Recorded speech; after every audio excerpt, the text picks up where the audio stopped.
আসসালামু আলাইকুম, কেমন আছেন আপনারা সবাই? আমি ভালো আছি। আমি তাকাইতে পারতেছি না। আমি মাত্র ঘুম থেকে উঠলাম। আর আমার অবস্থা মানে সকালবেলা ঘুমানো, রাত্রে একটু লেটই ঘুমানো হয় তো সকালবেলা একটু লেট করে ওঠার অভ্যাস। এখন হচ্ছে 1:30 বাজে। আমি আরেকটু আগে উঠছি, বাট আমি তাকাইতে পারতেছি না ঘুমের কারণে। খুব কষ্ট হচ্ছে তাকাইতে। আর সকাল সকাল ওঠার কারণ হচ্ছে আমি বাইরে যাবো, হসপিটালে যাবো। হসপিটালে যাবো হচ্ছে আমাদের নতুন আত্মীয়দের নিয়ে। ঢাকা শহরে খুবভাবে আসছে। ওনার হচ্ছে গলায় একটু সমস্যা, গলায় না না সরি নাকে একটু সমস্যা। তো সেটার জন্য ডাক্তার দেখাবে। এর আগে আমি একবার ডাক্তার দেখাই গেছিলাম। তো সেটার পরে নাকি প্রায় বছর খানেক ভালো ছিল। গত বছর এমনই আমের দিনে, আরেকটু আগে আর মেবি আমের দিনেই হচ্ছে ডাক্তার দেখাই দিয়েছিলাম। তো এই বছর আবার আমের দিনেই তার সমস্যাটা একটু বেশি দেখা দিছে। তো তাই জন্য হচ্ছে আমার গতকালকে কল দিছিল যে আমি একটু তারা নিয়ে যেতে পারবো কিনা। তো মানে সে যে এত সকাল সকাল চলে আসবে সেটা আমি বুঝতে পারিনি। মা হচ্ছে আমার ফোন সাইলেন্ট করা ছিল, আমি টেরই পাইনি যে কুকুরভাবে কল দিছে। তো কুকুরভাবে আমার ছোটো কাকারও ফোন দিছে, ছোটো কাকা মারও ফোন দিচ্ছে। মা হচ্ছে আমাকে ফোন দিলে তো আমি টের পাবো না, এটা মা বুঝে ফেলছে তখন খুবই সকাল এখন। মা কী করছে, বড় ভাইয়ার মোবাইলে ফোন দিচ্ছে। বড় ভাইয়ার ফোন ভাবি রিসিভ করছে, ভাবি রিসিভ করে আমাকে ডাইকে দিচ্ছে যে তোমার সাথে কথা বলবে, কথা বলবো। পরে মা বলবো যে আর কুকু ভাবি নাকি ঢাকা মেডিকেলে আসছে, এখন তারা হচ্ছে কিছুই চিনতেছে না, আমি নাকি তাদেরকে আসতে বলছি।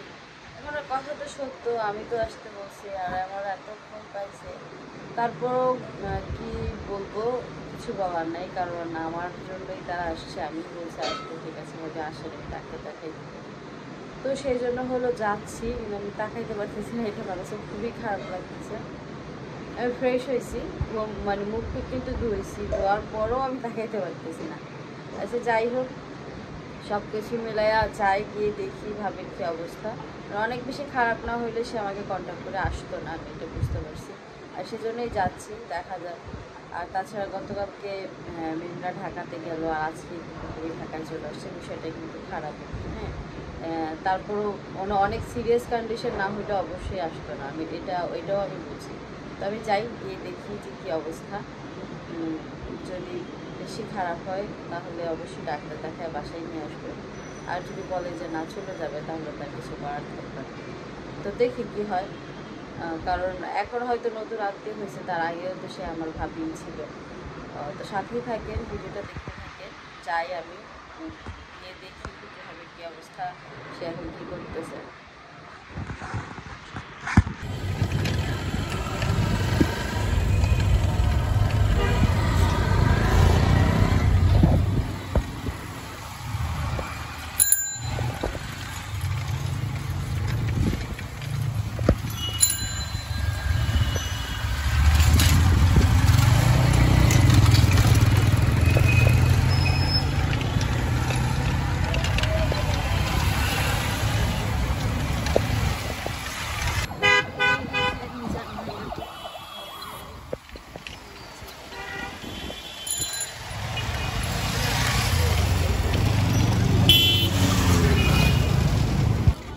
আমি হলো এসে লাইনে দাঁড়াইছি, আর পুকু ভাবি আর হচ্ছে মিজান ভাই এসে বসছে। পুকু ভাবি অনেক অসুস্থ, দেখে বোঝা যেতেছে তারে। আর আমি হলে এই যে সিরিয়ালে দাঁড়াইছি। আজকে সিরিয়ালের অবস্থা তো খুবই খারাপ, মানে এত সিরিয়াল হবে এটা তো আমি ভাবিনি। হ্যাঁ, 10 টাকা।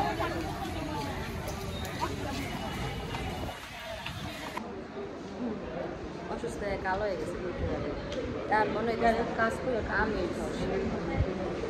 আগে কোনো চেনা আপনার নাম্বার দিন। এবারটা ভাবতে তো যাইবারে প্রথমবার দেখলাম, এর আগে কোনো দিন খুলে গেছিল। আমরা তো দেবে তুই তো মোটা হয়েছিল, তুই আর পানি তো দিতে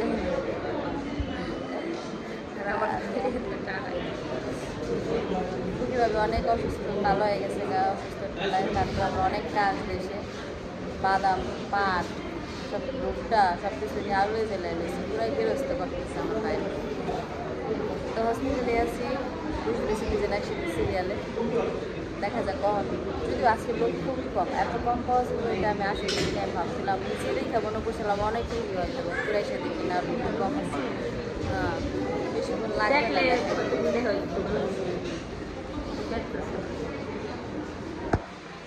চোখের এই জায়গাতে অটোমেটিক পানি মানে যে জায়গাটা পুরো একটা দিন কতটা সৃষ্টি এরকমই। এই যে কোনো বিষয় নিয়ে আপনি একটু অবহেলা করবেন, দেখবেন হয়ে গেছে।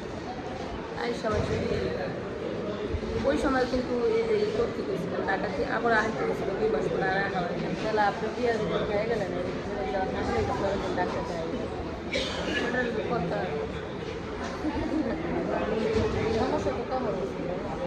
সমস্যা তো অনেক মানে আমার ওই যে এর আগেও আমি ওষুধগুলো খাইছি ড্রপগুলো দিছি তখনই দমন রয়েছে। তারপরে ওই যে মানুষটারে আসলো মতন ওই ওষুধ ড্রপ আর খাইলাম না ই করলাম না দিলাম না যে বাচ্চার সমস্যা করে এরপর থেকে মানুষের ডেলিভারি করতে কি আবশ্যক অনেক দিন হয়ে গেছে, আমার অনেক দিন ধরে পেতেছে। ঢাকা যাবো আমার ডাক্তার দেখা গেছে, কারণ এর আগের পর আমি ডাক্তার দেখা গেছিলাম, এই কারণে আবার আমার পড়ছে।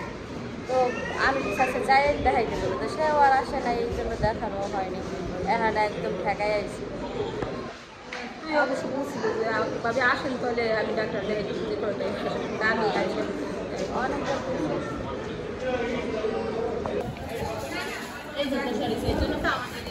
কি বলছে? এই তো মাত্র আমি বাসায় আসলাম, আর বাসায় এসে দেখি যে আমার ভাই সকালের নাস্তা করতেছে। আর আমার ভাই হলো প্রতিদিন টেন্ডার নিছে যে নিজে খায় প্লাস বউরে খাওয়াই দেয়। এদের পিরিত দেখলে ও মাই গড, দেই দি বাবের মুখটা খুশি। তারপর আমার আমার ফুফাতো বোন আছে, আমার ফুফাতো বোন অনেক বছর পর আমার ভাইয়ের হাতের ভাত খেতেছে। কত বছর পর শিল্লা? 10 বছর হয়ে গেছে। ফুফাতো বোন অনেক পছন্দ করে ভাইয়ের হাতের ভাত। তো আগে খাইতাম আমরা সবাই মিলা না রে ইয়া, এই যে মনে আছে তোর ইফতারের পরে যে পানি ভাত নিয়ে কারাকারিটি করতাম, মানে কি যে মজা করে খাইতাম আমরা। তো ওই ফিলটাই হইলো আমার মামতো বোনে নিতেছে, আর আমার ভাই সবাই খাওয়াই দিতেছে। অনেক আনন্দ করতাম, একটা সময় ছিল আমাদের জীবনে যেটা অনেক সুন্দর গেছে, আনন্দের গেছে। আর আমি হইলো এখন হসপিটাল থেকে আসলাম, খুকি ভাবির অনেক রিকোয়েস্ট করলাম বাসায় আসার জন্য, কিন্তু আসে নাই। কারণ হচ্ছে খুকি ভাবি ওই মানহা তানহা সবাই রাইখে আসছে, তো ছোট বাচ্চা, এই জন্য আর থাকলো না, বাসায়ও আসে নাই। আমি রিকোয়েস্ট করলাম, আমার বড় ভাই রিকোয়েস্ট করছে, ফোন করে আসে নাই। যাই হোক বলছে পরে এক সময় আসবে। তো সবকিছু মিলাইয়া সময়টা খুব ভালো গেল, অনেকদিন পর খুকি ভাবির সাথে দেখা হয়েছে। তো আপনারা তো দেখো মারে দেয় কেমনে, কি হয়েছে মামুরে আপনি দেখতেছো কেন বেবি? তো আমার বোন এই জায়গায় হচ্ছে পেঁয়াজ আর হ্যাঁ এটা ভাজি করা হইব, এই জন্য কাইটা দিতেছে। আর আমরা শারিফা হচ্ছে আমার কাছে বিচার দিতে আসছিল। আম্মা এখানে আসো, তোমার ভাইয়া তোমারে বলো তো একটু। মা কি কি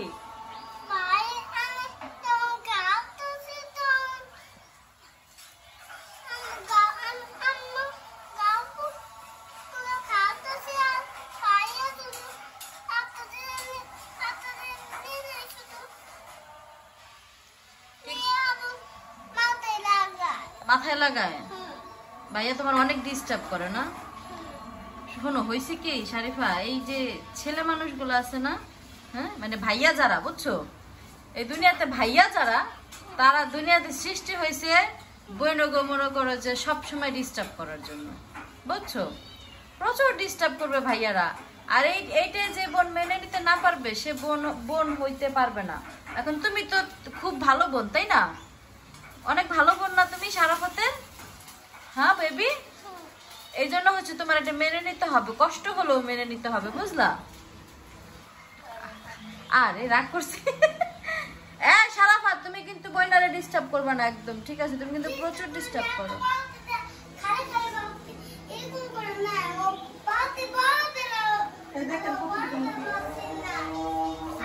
ওদের বিচার শুনতে শুনতে আমি ক্লান্ত হয়ে গেছি, আর এই জায়গায় আমার বোন কাইটটা ক্লান্ত হইতেছে না। তো আমি হইলো হসপিটাল থেকে এসে ক্লান্ত হয়ে গেছি, এই কারণে আমি কোটাকাটি করতেছি না, আমার বোন কাটতেছে। আর এখানে ভাবি ডাইল বাগা দিতেছে, ডাইল বাগা দেওয়া হইলে মাছ রান্না করবে। ওই যে দেখেন মাছ, কি মাছ ওরি? ট্যাংরা মাছ রান্না করা হবে বেগুন দিয়ে, আলু দিয়ে, আর করলা ভাজা ডাইরেক্ট তো। আজকের আয়োজনে হচ্ছে এগুলাই থাকতেছে। আর কাটবো ভাবি? আর দুইটা দেন।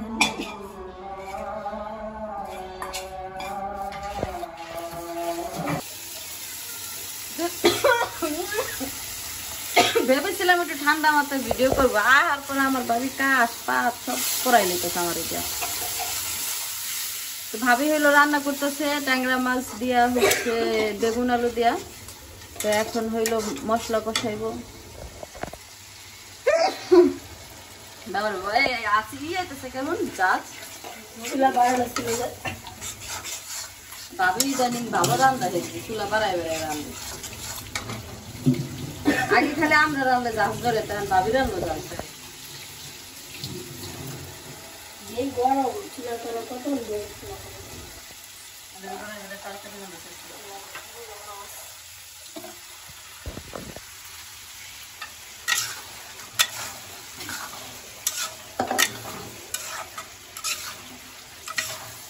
আদা বাটা দিছি না?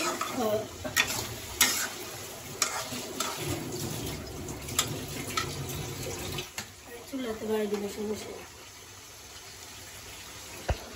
কষানো হয়ে গেছে, মাছ হইলে এখন উঠাই ফেলতেছে। মাছ উঠানো হয়ে গেলে এটার মধ্যে হচ্ছে যে আবার দিবে বেগুন আলু সব দিয়ে দিবে।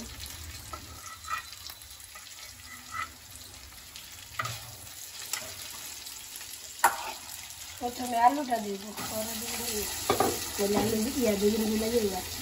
তাই আমি তো সারা বেগুন আলু বেগুন এক লোক দিয়ে যাও এক করে দিবি, এই তিনটে করে।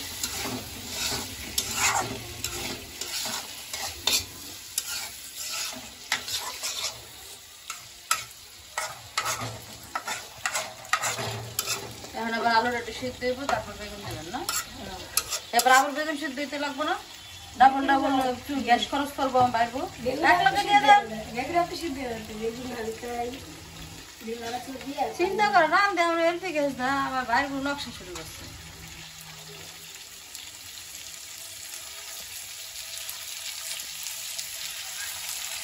করলাটি কাটা সুন্দর হয়েছে না? কিভাবে কাটতে দিয়া মাঝখানে ফাড়া দেবে গাড়িগুলো এইভাবে কাটতে।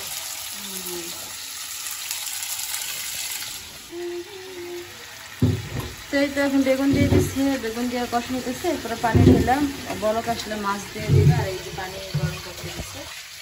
এই হচ্ছে রান্নার প্রসেস। মোটামুটি অনেক ভালো, মোটামুটিভাবে আপনাদের সাথে অনেক কিছু শেয়ার করার চেষ্টা করলাম। আমার যদি ভিডিওটা আপনাদের কাছে